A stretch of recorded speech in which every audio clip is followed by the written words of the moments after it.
In this video, we're about to leave our parking stall here, and as we were coming up to this exit, because of the closure here, they're doing motorcycle testing here, we should be thinking about how this is going to pan out, right? If we pull in here, squeeze ourselves into a bottleneck here, will this vehicle yield?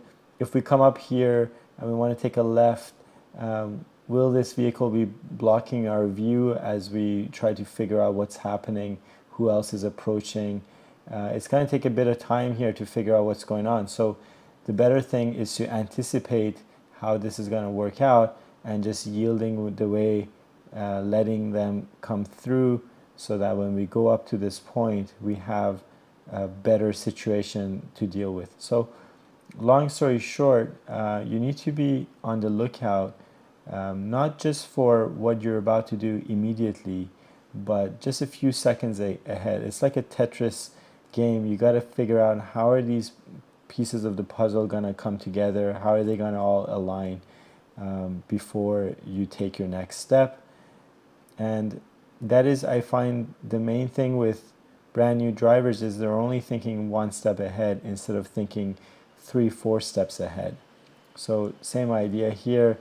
We'll come up to this intersection here, and instead of paying attention from back here, who's coming up to stop, is there anyone approaching from the left to stop at their stop sign, what they do is they come up here, they stop, and then they try to figure out, okay, who got here first? Was I here first? And then they're not sure, or they take too long, or they're not looking to see if there's a back of a stop sign here, and things of that nature.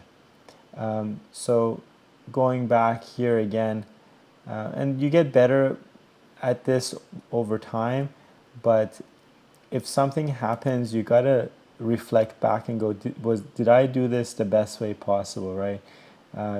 Sure, we could argue that the obstruction was on their side and I had the way here, but us trying to take the right of way per se here isn't really going to help us out when we get up to this point and we can't see past this car to the left.